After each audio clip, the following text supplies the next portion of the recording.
tātou ia whalongolongo o te fo le tino ua le fi awa le tino lātou lu I mai ia e whaftai le atua whai ona tatu lunga I o tawae lua tūlou ia mo tautala ia ta ita ia talepe ina ile ngangole mai whapena fight a good fight of faith o le fusuanga le o le whengai ma tātou le vai tauni nei ia awane o tātou tātia ia e tapole solo tātou e mawhatianga ma mea tātou te tinga hai.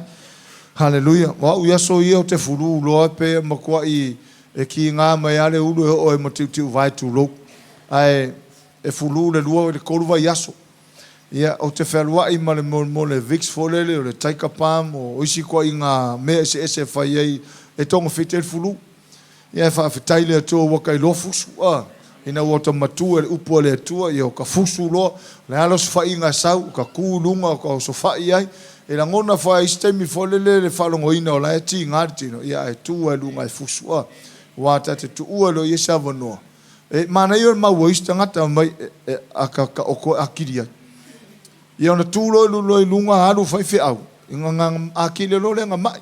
Ala maa ngai me folele le toi ngā whaupunga folele. Ata whaatu tuu iai wa ati le ina. Ai mana ia la lo ta tū lunga o ta tautala lo iai suafo Yesu. Wa istangata mana ia o le tala na ta whalongo ai. E le ku ua isawa ngoa wa akili akaka oko fo ia akili nga mai. Ia kura le lunga haru ngā yoia kule mea, ngā yoia kule mea, ngā yoia. Sau loa pu ia loa akili longa mai avero whal mai lea ngā skongo fiki. Ai mana ia toi ngā manatu folele. Ia o ta tūlo I lunga o ta tautala lo I le mai. Whaftai ala I ne tua o manefia fia ua whalongo ina ar sau ar marosi la tau. Ia vi ia ne tua malo whaftai, whatalo whatu tātou ainga, whatalo fwere ainga I lunga o le tūlau, whaun tātou mafuta ne fiafi, lunga o penga te whailangi, whatalo whafoi pulo tātou TV, lau sunga Pastor Mike, mo le avanoa ia fiafi o Santaitasi, lo maua pele avanoa le ngā luenga le tua, ia whasoa I lunga o tātou TV, vi ia le tua mea umalava. Ia, malofo fa malosi malofo lau tatou ainga Samoa nei. O te lo le ua wa tatou wa tatou wa kisimasi ale foto tatou wo mai I. So le o tatou wo tatou wa ai wa uma tausanga. Ia le foto a so se fu. Ia malofo lau fa ftai le tua e te no fa o mai fa ftai le li. Ia I le tūlanga o tatou savalinga nei tausanga. Malofo ftai me malofo fa malosi le li. Ole tātou muta upu e fia tala noa I le fia filnei e whapelon whaupuina I le whapeltania. The family role models. The family role models. O au mai ele ainga fo le mele whai tono le ainga. Whatusa I le mele au mai ele apostolo I le upu a le atua. Au ila lau tusi pa ia I au na so ele lau tusi mo mote salonia muta upu e wha o muta upu e lua. Fai po suma tasi ma suma lua. Ia o se whiau au mai e le atua mo au ma tātou uma o tātou wanga atu fai ungo ni tau sanga. Hallelujah.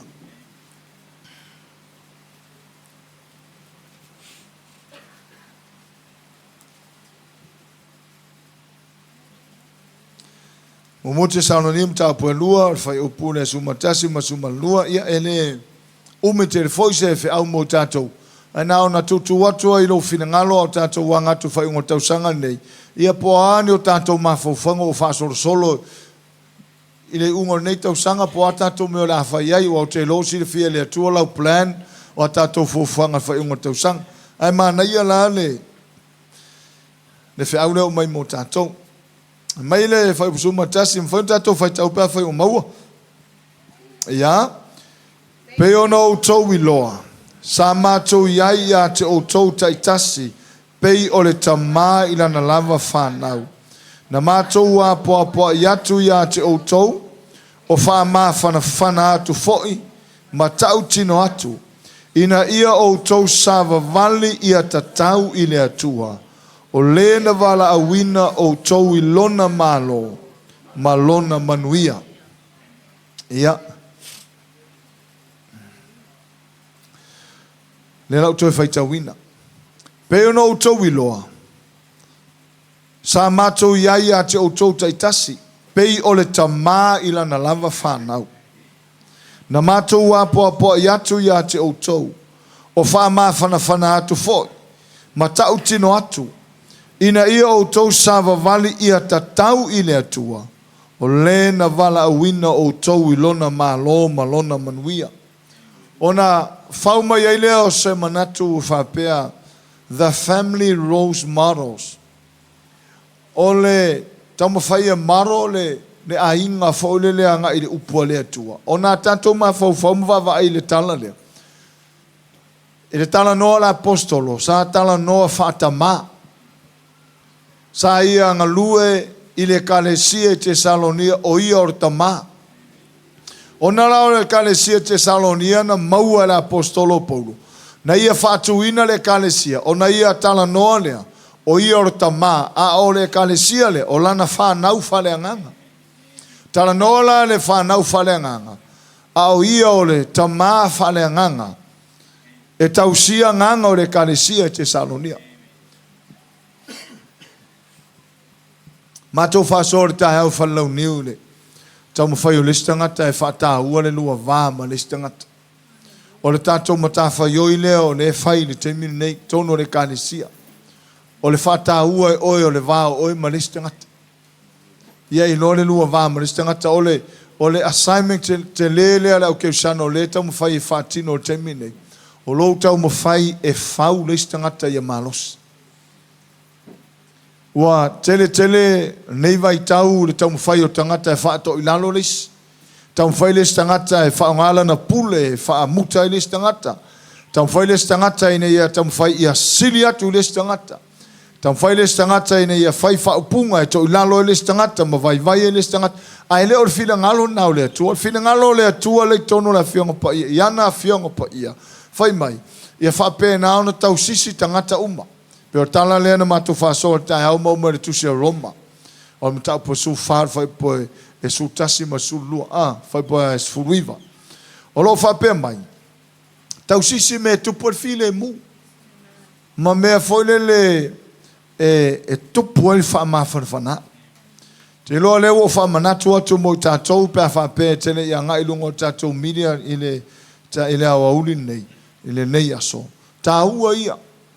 O lo tau mawhai ina ia tau sisi mea e wha mawhanawhana i le stangata. Ai le o mea ina ia whasioti i le stangata. Te iloa e mawhai ona e lala mai lai tau pule pule i stangata mo oi. E mawhai ona e savali a lai tau pule pule te apolo i te oi. E iei mori maua le stama loa sai to tono le loto a satani. Sai to tono o ia i to tono le kalesia satani. Pole tapo inga wha satani. O le mori maua tangata lea. O mea lava ma wha lave e to tupu. Ua uma nei to tonu a plan a satani. Wha lave tau ta vale, wa lewa nga nga plan a satani. So se wha lave le, wha ingoa ta tau wha lave wha fose. Ele i fufua ina luato ta vale la vea feoti ai. Wa lewa nga i le plan a satani. Ai se langa o langa misiona na sauai. Sau ina ia nga oi fasim wha amutia. So se wha lave ala. So se me tupu whafose, e leo se me tupu whafose, wa lewa ngai lalo plan na sakangi. O lo tātou iai le lau ele elene, wa lewa nkau pule sakangi a kako whioki. O lo tātou iai tono whaorotanga, o lo e leo malo lor ki apolo e tamu whaia. Tamu whai whaaleanga tātou, o lo tātou iai tono whaorotanga. Tamu whai whaapongi sao tātou mata, tamu whai whaaleanga ina o tātou mawhau.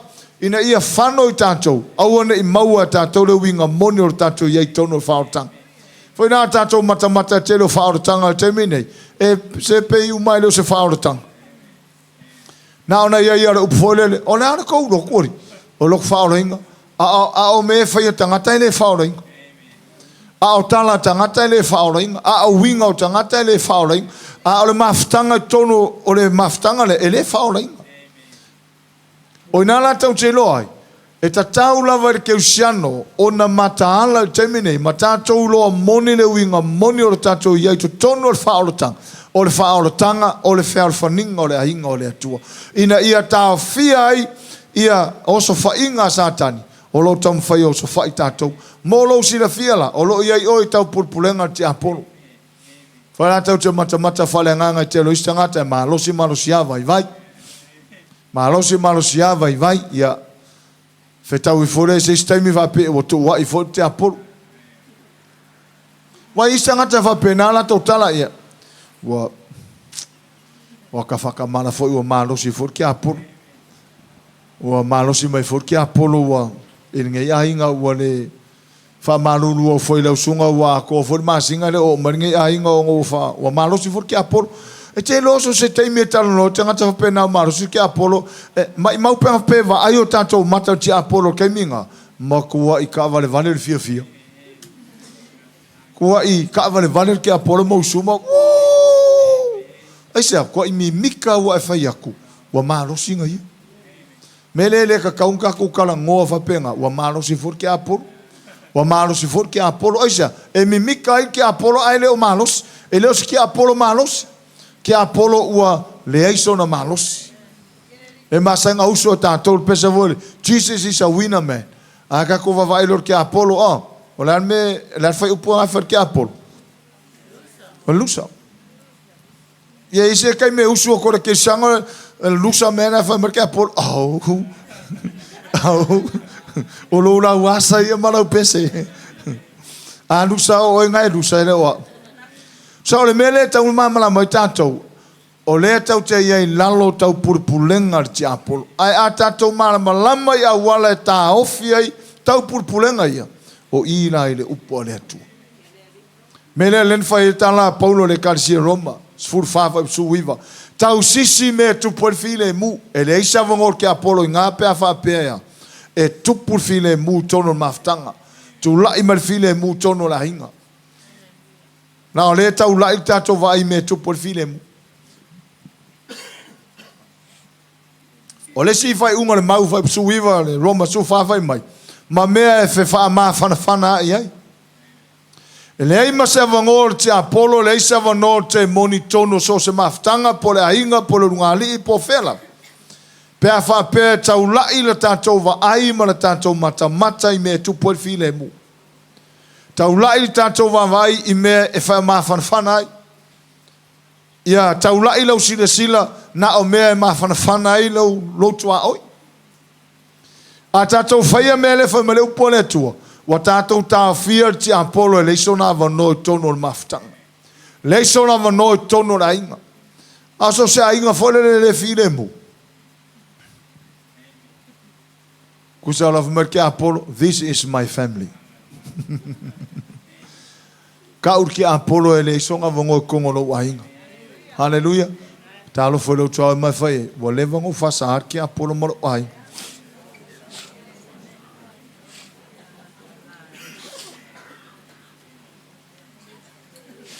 E fa pena ki apolo o ke maua o kisimas. A fai le fasa ungi o ke maua o kisimas por vai wanga.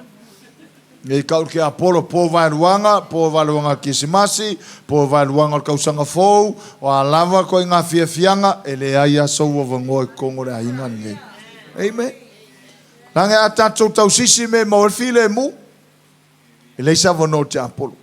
A tātou tau sisi me mawalfa ma whanawhana I o tātou, ele isa vano te apolo. O tala tu spai e whai mai au nei tui nātou tātou se me mautua te apolo. Whātai ta inga lena u whai atua. A whai ole a whai o māsani ia o tātou au loto or kaua I misa. Kusa leo kako whakur ke apolo. O mai a kiri ko kongu I o I re mauar ko ke ofu o kausu se me ko ke o I mauar ko ngufuanga. Ai a wha ape mata mati apolo e while mu. E eile piso le atua. Toe fe wha ma whanawhana e lesi. Kusa o marki apolo apea. Kua le fia mau asaka kua vango I aile mau. Aisea, waka pungi uma tātou la vanor ti apolo. E ko kusa la ko kongu I. Ma ko kongu kaku ainga. Hallelujah. Ai o le fia filnei. E mata le mua ne ai le fai upule na. Hallelujah. Fai po suma tasi ma suma lua e tai tutusalava. Au maia la le fa autuina le. Ona o ngā lua la apostolo Paulo e le sto lua. Ai telo teime tal no Paulo I o le failele. O I o le tamaa. O I foi la. Lo tana no Paulo e fai upule su tasi ma suma lua. O I o tamaa. Tamaa o nganga o le karisia. E ila ngā luenga fa tamaa e fai. Pei ona o tau I loa. Sa mātou iai a te o tau taitas. Pei o le tamā I lana lava whanau. Na mātou apo I atu I a te o tau. O wha mā whanawhana atu fōi matau tino atu. Ina I o tau sa wawani I a tatau I le atua o lena warawina o tau lona mā lo ma lona manuia. Tātou lo tiu te whatamā. Tiu te whatamā I a sosi ta mā o lona tiu te alea. O tātou Rosele has a father. O te tiu te whatamā, menge I wha, lango le ainga, support family. Lango le ainga e ala I lea. E ala I le ngalue, ia whaingaluenga, o ame uma whatamā, e lango pe support e le ainga. Melo na lua, e a o le ainga. Teach. E a o tātou tiu te ia whatamā, le fura ua o ngāre melea. E toi whamanatu tua I a tātou ta mau tātou tiu te tono tātou ainga. Te lo a inga ua whaane tonu ona le o whaia tiu te o ta mau. O tiu te ne o ta mau, o la tau e whaia, o la tau e lango ina le a inga. E ala le whai o ngā ruenga, ia ma whai ngā ruenga, enu tupe fo ia mai e support e le a inga. O le a tātou wawa nei survey tono o Samoa, I le ngata o Samoa al Pasifika. O tele atu ti nā whainga ruanga I lo ta mā whainga ruanga. Te lo tele o ta mā lai pepi sita. Ame skoi ngofai, nei nai ngofai ka maiki. A o lai whainga ruanga ki ngā rea. Ai aka kua kongo kuspa ia ele o whasingonga ngā. Ele o whasingonga ngā o kā kuka mā. Hallelujah. Mela ia fa support the family, teach the family. Ia e tala noa foi. E alana o aula inga ina ia fai o ia ma whataita inga le ainga. E fai o le tamam whataita inga. It's a good example. I to tono la inga. Ia o lesi mea e tautala I tono la inga. E tautala o ia o lona leo e a tina e la inga. E a o ai tamaiti e tautala. O le tamae tautala ia e tono la inga. E se a tautala tina e ote. Wa fa pe nga tele o tina a oke. E se ala le oke. E se le e o hao. O ngā ruanga la tina, se si runga limo tina e le kaikaia oke.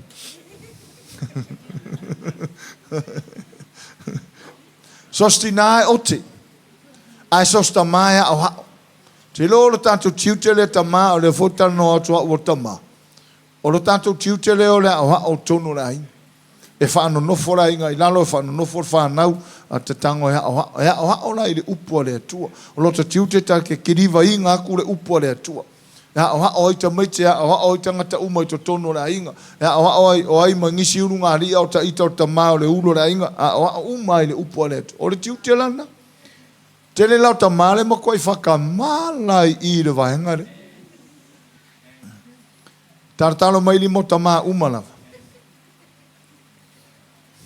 Hatalo whalo toa mai whai. O le au ke whai an mele. O le au ke o. Leo taimia, I to tono o ainga e taimia vai ese al ministry, ese kore family, ese le ainga. O isi, o vavai telo whai whiau. Tele ia na safana tu whanau. Ona e o tūlanga fo le ua ngā le ministry lava. Ia ua misi le ainga. Ai, o le tiute whatamā, o le o le ainga. E whaika I ka mwhakaika inga I loka ainga. O le sile mea tā ua lava ia tā tauta mā. O le whai o tā tau ma whaataita inga le lei I to tono le ainga. So a vai mai la le ainga fo le malata whanau. Le tate sa vali yala o le ali. Ia. E masangi ka ko fai upu foi le masangi ka ko kaksa mo a fasa sa ya le va pa makua e fasa sa foi ma vai ko mai pa a ola nga sa o le le vai pa makua I longa winga ya e sa vale vale ko foi ma ka mai pa fa penga o le winga pe mali e fo le pe o risfa upunga mai so o mo so pel mo so ai o se winga le ya ma tau ia tama o tātou whaataita inga le leila vai to tono o tātou ai. Le tele o nisi a inga tamata mata tu iai. o tamā e peo e leo tau latou mafofau o latou o whaataitainga i to tono o latou ai. Wa isi ka maa kau kakala mai ngei. Ola. Te ilo tātou tama. O tātou upu o whaataitainga na. A whaia latou te pāna lau vale. To tono o tātou ainga. Ia le se me kau ke whika i fui ka mai kira ki pēa pāna lau vale. Aisa, langor ka kua o onga nga. Pāna lau vale merka mai kikio whaia. Hey, that's good. E maanga ia ngai ke mauanga le ia. Ai a wha peo la tā o onga. Aua ngi ko whaalongo. Langa fa mai tu spa ia au ne watso pura o lata o onga la lea e ustai uma ia ta langa o ta ita o le fa ta ita inga i to tonu lai te lo me uma lava va ia le tu le ulu ta to one fa senga tu spa ia fa mai o le tu o le ulu ke riso le ulu o le tane o le ulu le ava a va e se lo le langi male la lo langi o le langi la ia ke riso a le la langi i lo le tane male ava o whaataitainga umala o le ulu. O le ulu. O isi ulu o la kua o la kai ko lua kala pepero. Whakaika inga o whaia kua. A whapea volele o le whapea. Kango ia vili a kusi. Whaia au leo kere o. Whaia kere o malos. Ia nga sawa leo singero o makua volele kau ma whaia. E o nga silo makua whai maningei pepero. E leo malos i le ko inga. A whakaika inga lea, vilia kui esko, vilia kui eo leo kere o malo sile. Vilia kui, saua vili le pule whai eo a ure o ke ma.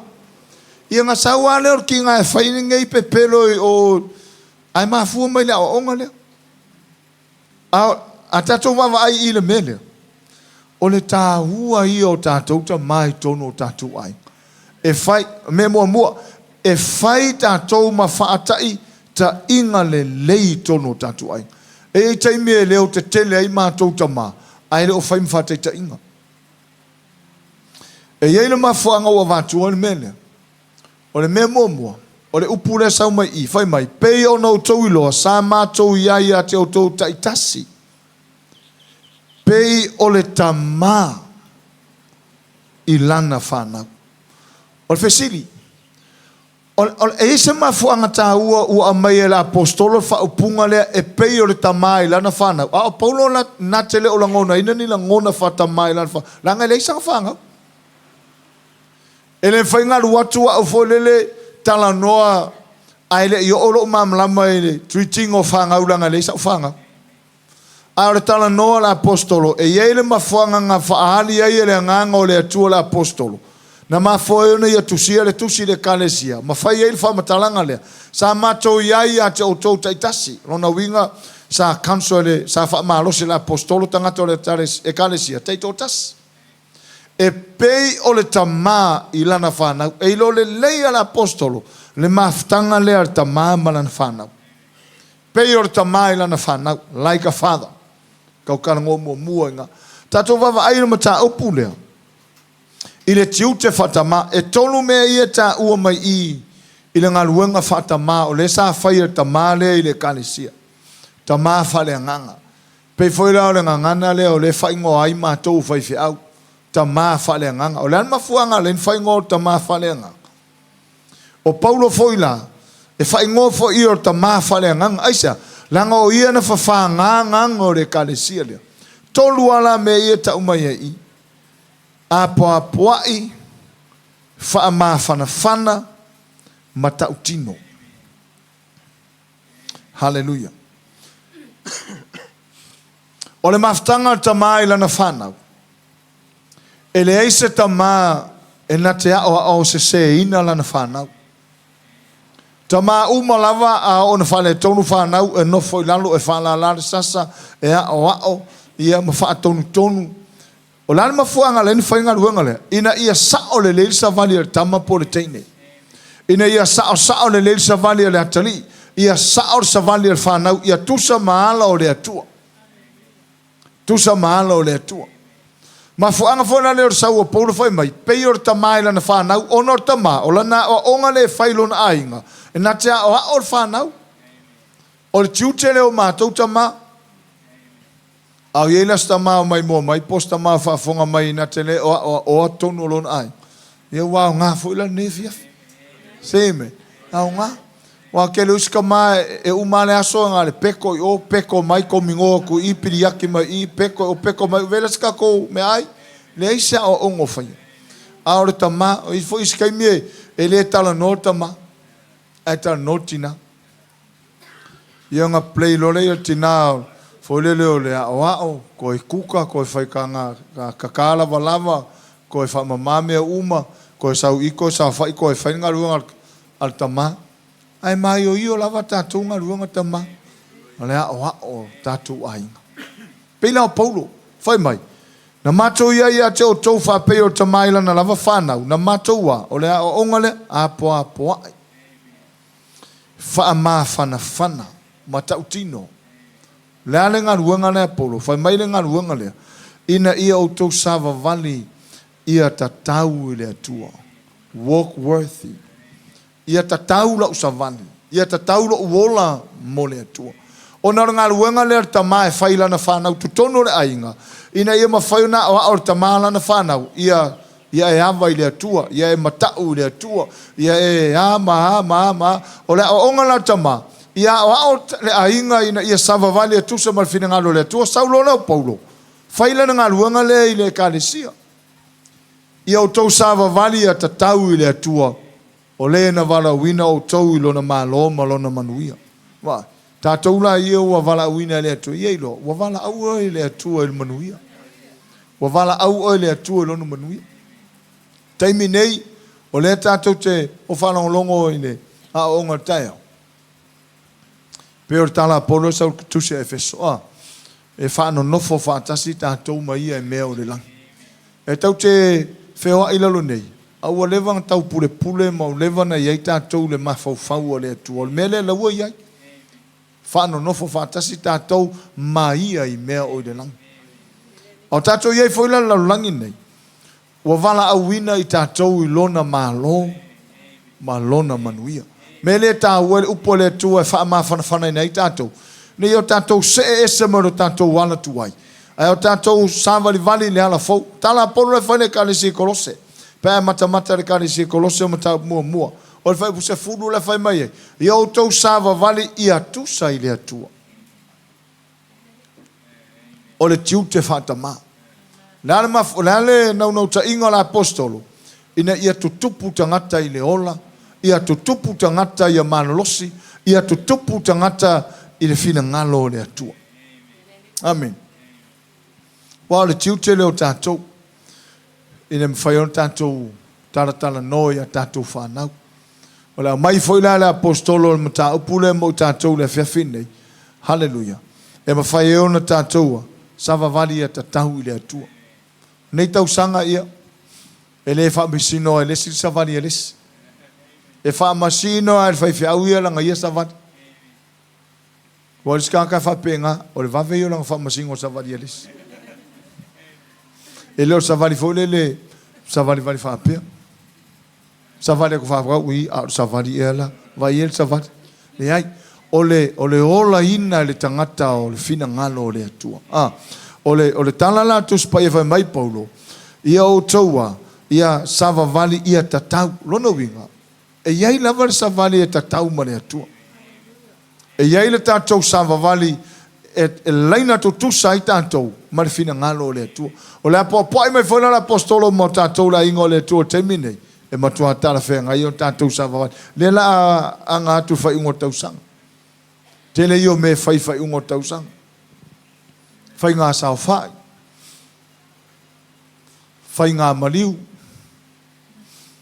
fai ngā paki fai ngā o alawa ko ngā me se la fai ia tatou matala langa e kakau ang kako sava valia ia tatau I le atua haleluya o le mana onga le na laiuna tau le apostolo ia o tama fa pei o tama ila na lava fa nau apoa vai fa ma fana o le mele taunu fai tono tatu ainga fa ma fana to tono la inga e fa na u fa ma fana to tono la inga le tua e fana u fa ma fana o tatu tiu te le taunu fai haleluya asisila le mata upuale lua tu sila te sanonia O lo tano e foi Paulo fatusa ia o le failele. Fai upo e fitu ma le vale. Nela fai tau inatu. A ua mātou anga malu ina ua mātou iai a te outouna. Fa apei o se failele na te tausi le lei i ana lava tama. Te lo tātou tiu te lea. Au mai e Paulo fai usutasi masuma lua o ia e pei o le tamai lana whanau. O le ngaluenga tamā o le apuapua lana whanau. Ngaluenga tamā o le langolango. Ngaluenga tamā o le whaatontono. Ngaluenga tamā. Ia o le whaamalos. O le tiu te whatama apuapuai ma whaamawhanawhana. Ngaluenga whatamala le na whaile apostolo. O le tamaonga. Tai pei o le mele tana no mele upo le atua mo tātou. Al whai upu na e fitu ma whai pue valu. Ta no foi Paulo, e fa apeo se fai lele. Le almana onga na leona mai upuia. Langa so se fai lele a, e le mana o sana pepe ia mai. Se si mai lo au pe fa apeo so se fai lele a ka wanga manga o ia mai langa pepe. So se fai lele a manga o malo si langa pepe. E le se fai lele manga o va pe e fai lele a manga o langa pepe o ke manga o ia e kingo le anga ma ia oilo. Ia e makua awange inge ungifo wailo. Ia e makua ia se furu au kausanga o e whape ngā pia. Lana unau ta inga wala in whao ngāre upu whailele. O le whailele a. E tausi le leila na pepe. E whawhanga le lei. E whata ele e tū mama. O lana unau ta inga whailele. Ia tupu. E whaasusu. Ia tupu. Ole mana onga foi le wala ina mai ala apostole upu le whaunga ai o se whailele.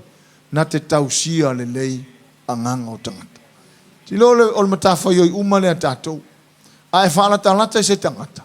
Whaalatalata o se whailele. E whaafhailele. Le mau mai upu le e whaafhailele anganga. Langor ngā ruenga le whailele o lea. O le whaamawhanawhana o lana pepe. E le se whailele e ka kia mai rālanga pepe i a ka anguru i e resi piko. Kange leo langa pepe le maalili a kange i pe inga. E leise whai lele e kia i langa pepe e aru ka whao. E leise whai lele manga o ia ngaka i le kupu o langa pepe. Lal makua lau pepe ngawe. O le la whakausanga. Al mele kupu o le aeko kolo. Le woso o umaunga i ngifo are ko kolo.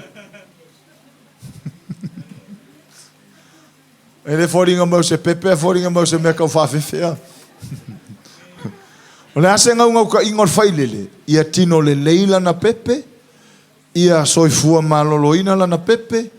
Ia tupula na pepe. Ma ia ola malosi ma maloloina. Le almana onga i le tu fale nganga o le apostolo ia nganga ia. Ia tupu, ia malolosi, ia maloloina. O le nganga foi leo le au mai le whiawhine mo tātou. Te loa na e sira fia na o le foi o te loa. E loa tangata le tupu maloloina. Le atoi ngā soifua, le soifua, ne tau sanga lua olu o tot. Po le ale tupu la na tupu ai pe ngā maloloina la ngā kupu. Pe na mai ia la ngā kupu. Pe maaniri langa kupu. O le mana onga le na leina mai fai mai. A ua mātou anga malu. Ke lo le sita ua le o le memori tangata e ianga malu. Te loa e kangoe. Te lo ngā ruanga lo wha mawhanawhana. O ngā ruanga uma tātou e fai. Ai vai se nganga o tau wha vai vai. Alo e wha mawhanawhana. Wha alata lata i ai peo se fai lele. O Paulo. E leo se fai lele. Ai wa ia wha ngā ina le upule e mwhai ngofia i ona. O na maua uma tangata umale la ngona o le tina i lana tama. A tangi, kia mo whailelele mo lele. E ala i teimi uma e taulanga lana pepele ina ia auone i mai, auone i maalili, ia whaamawhanawhana, teimi uma e sui, sui langa taipa, o mea uma lava nā le whailele i loa, le whailele mataala. E leo whailele kam whailele ka ngia le pepe alai, Whako ala marka, good morning my baby. E leos whailele lelei. E avea foi na tātou, i avea os whailele lelei, whailo kua i avea os whailele lelei, oiro.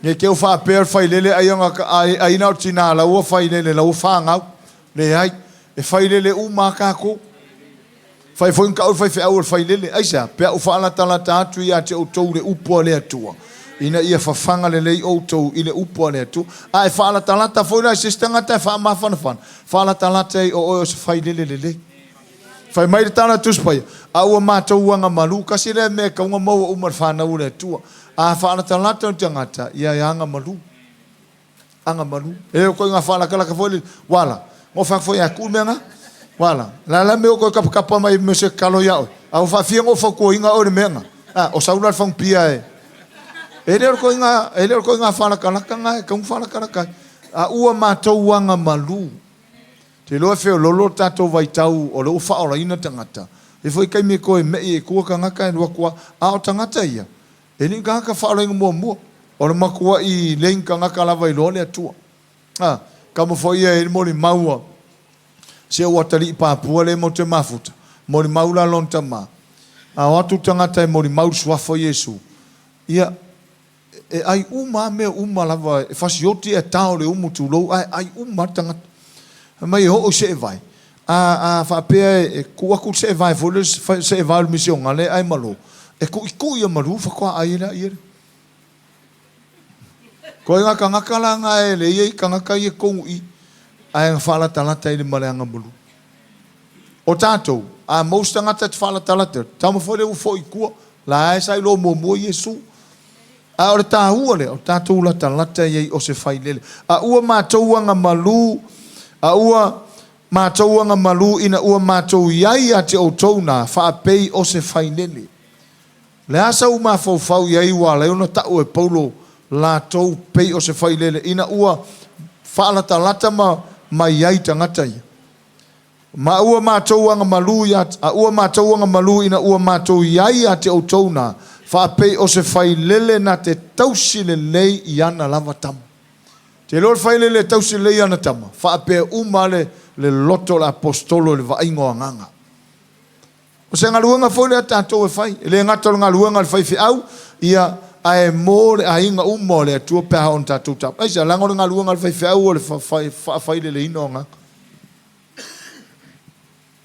aula na malos ona fa malos e le istanga o lo fala talata foi la istanga fala talata i le anga malu e pei o se fai lele tausi le leianta haleluya o istanga tai e alu o ke ngia ia whakoa whaia koe leo singa kalafure pe a suru mai tangata o sau mga o mies whamaro o ke nei whaia koe ia ke oe kuru meanga nana mea ia oke pe ia so mai le ise whaise kalo ia nei no polar kalo a whai leo mumu o ke ngia o le ngona na o tatou wha mawhanawhana si tangata wha mawhanawhana e pe o se whai lele tausi leia na tama o la ngona ia o le almana ongo whai lele na tama o le mana onga foi na apostolo mo tatou o le mana onga la na o le atua mo tatou ina i o tatou wola maloloina i o tatou wola malolosi i o tatou wola malamalama le finagalo le atua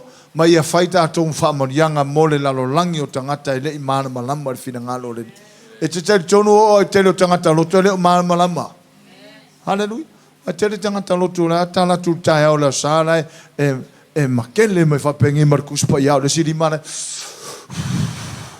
ale sa vali mai sa pai kuspa ia e le whape se whamasingo ai ona ole le malamalam le malamalam ala ngā ruanga la le tātou e whai ona o le whamalamalama ina ua tātou malamalam ona e fia ho fo tangata le ola e whaavawa pe fo i o tātou o le whaalatalata maila ma le sosani mai mo tātou le nefia ia vea o es fai lele lele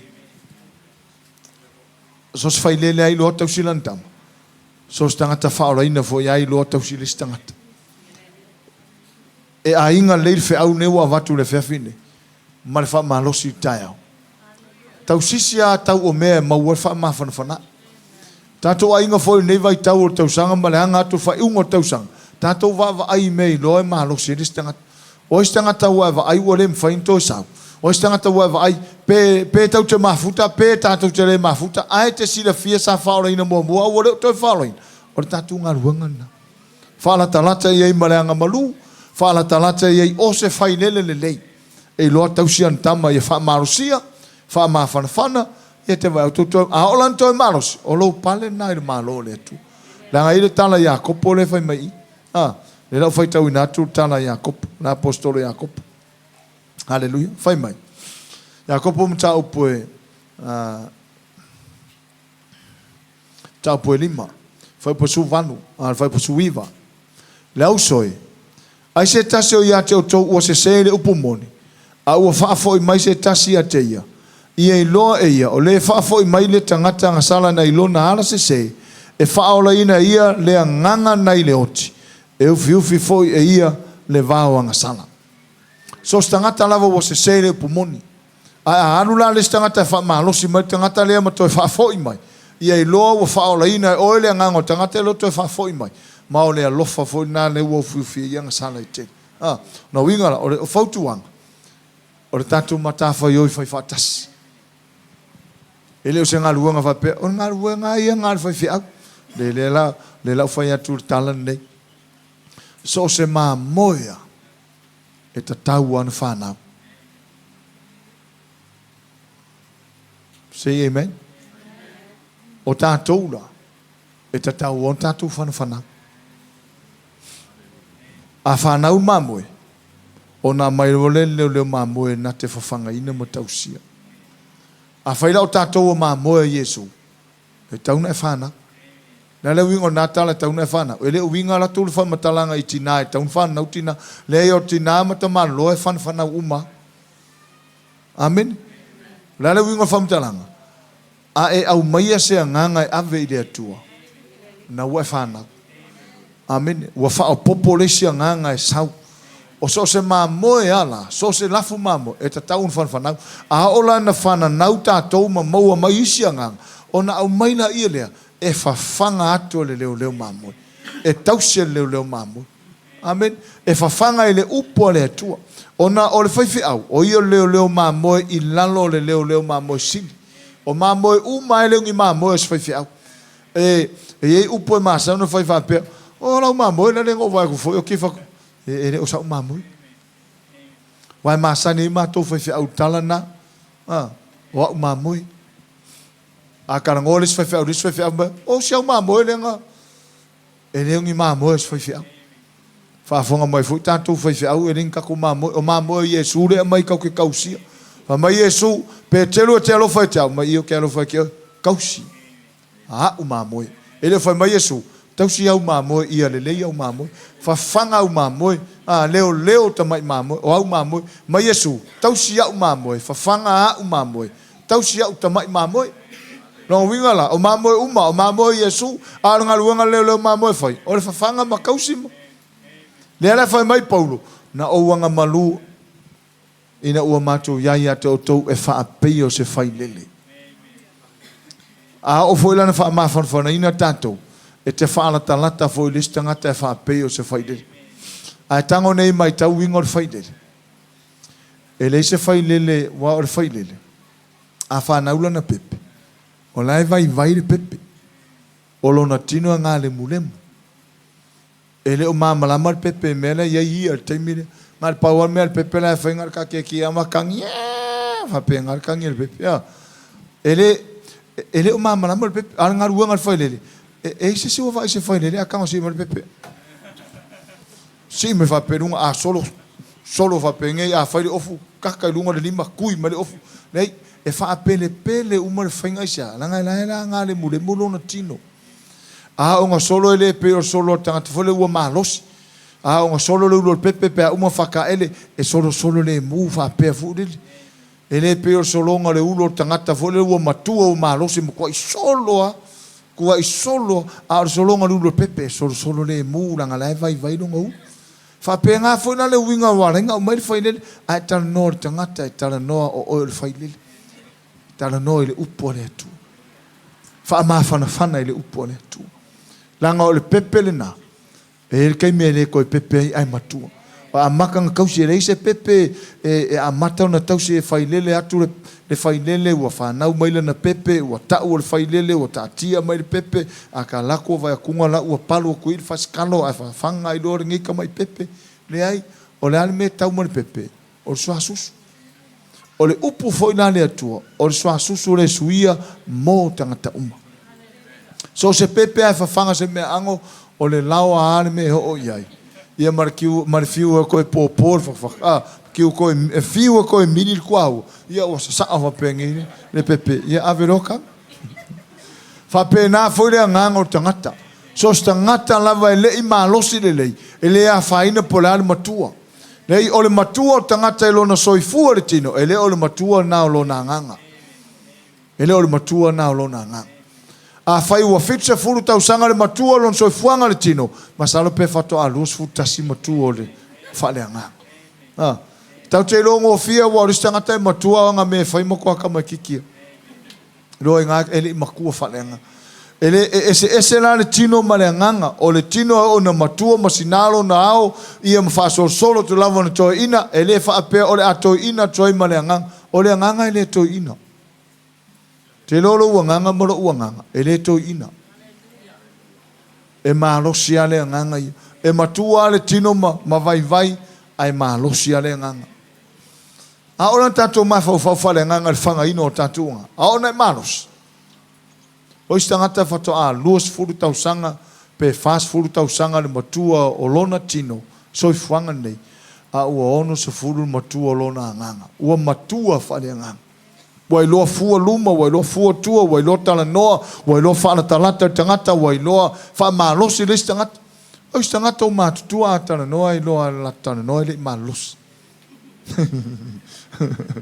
e longo fia tal no tangata ele malosi falenga ele I matua falenga so tangata la tal no tu ia te oi a o le fainga o le sikanga ngai lo o la sunga la le sikanga ka le pepenge ia ka faka ka ia ka ko fai fa penga tangata tal no atu tato tao fia I fa penga wa atala no atu tangata fa pena o lai pepe alonga o langa le makua atala no atu atala no mai mata italia e kukusa le lei ia wa ka pepe fa kasi ko ia ai mana ia tala no mo pepe ata fa tangata matua te lo mo pepe le lo me pa u a fa le sau kongo o pa u ele lo pepe me ka fa ko sau ko se longo pa u ka ele u ka ko si no pe ia wa fulanga fa ko ele o mama la mal pepe pa u ka ele ngo nga tangata matua malama aua pa u baby e pa u ele o malama pepe sa ormen se longo pa u avel fale mai fa ko ai lo la ele ia fa mer tangata matua ia wai lo fo nga se lo ai fo ele ko alu e ko alu fo la ngola pepe e ko kolo fo le me pa u la ngola pepe ai oro na matua fale nga ele ko pa u le me nga pa u ai mo ele ko safa le me nga safa I mo ele ko fale tonu le me fale tonu ai mo ia o tatu a ingala o la inga tonu matua fale nga fa talo fo le stanga matua le stanga matua amen o mai ala le ata le o tonu la inga e so swani la inga o le tua na ele maule le alu ese molo fatu a o manuia o tatu a inga e manuia la inga o le tua lan mafuanga o manuia la inga o le tua o lo to tele ai ni a inga manuia ai asa fo tatu ai o la fa pe fe o manuia la inga o le tua o la inga o le tua alan manuia o no lo ia ni a inga manuia na foi na foi tatu o tu fa pe a o mai le upo le tua o na fa pe uma nga lua la apostolo nga lua o se tama nga lua o se tina nga lua o se failele nga lua o se tama ina ia manuia me uma lava fa pe foi la tono tatu a inga la inga o le tua tatu nga lua o ni failele ve o se failele foi le lo tausi tam lo tausi le nga le wa ya lo wale si kifa ku lo fale e kifa ku e saungia le o failele le ia wa ele skaka va penga e lo wake o kifa ai fa no se kala le me den ku puma ia makalonga wakulo ia la wa vato le tu e te va pe o skamanga ngai le makole ka ngo fa fanga fa le ia ngai ka ngo le tufa ia ave o se failele so se mete ia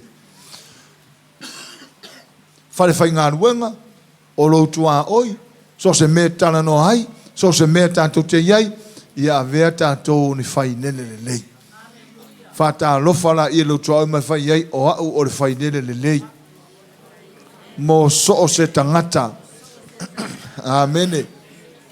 Ave se o kako ma favore ka ulo whai lele o le whafinge. O laua whai lele lana pepe le ai.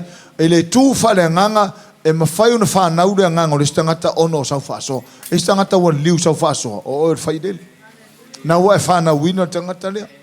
So stangata foi la e whanau wina ma whanau fo wina ono sau mori mau. E mau alo pale le lang. Na o onga na tu spa ia. Mau alo pale le lang. Ia. Au tātou wanga atu whai ungo ne tausanga. Ia vei tātou e wha mawhanawhana atu ia. Vai atu stangata la tawau na se atu. Mora vai taimea ne tere na ova ingaruanga walaua e se mena ufai ui ui ai. Ia e mānai ale tātou so atu ia manatua. Manatua le upua le atua. Manatua le upua le atua.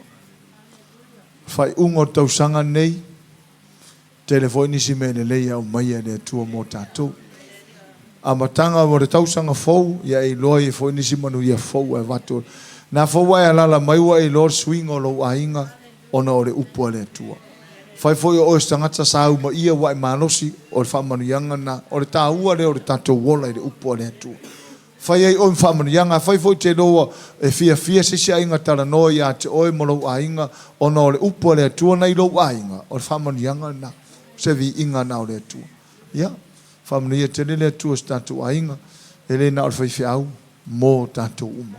O la unga luenga, o le tātou unga luenga, vei tātou na whainele.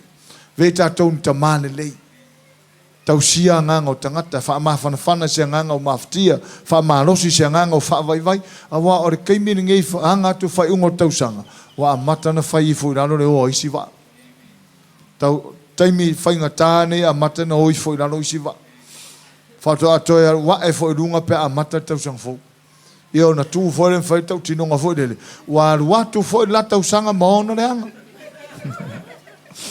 A manga ia so ale a sau fo ne tausanga mo ulava reanga ai ona o whaupunga na ma sen foi tangata wal watu la tausanga mo ona reanga ai ke walu le skausanga o reanga ala kasi o le a manga ia sui manga ia sui ni tausanga vi ia le tua na te langona o le famanianga le tua lo soifua o se vi inga na o le tua ia manu ia tele tātou uma whai o whamanianga o lo ainga e tele uloa lai manu ia ilisi ainga.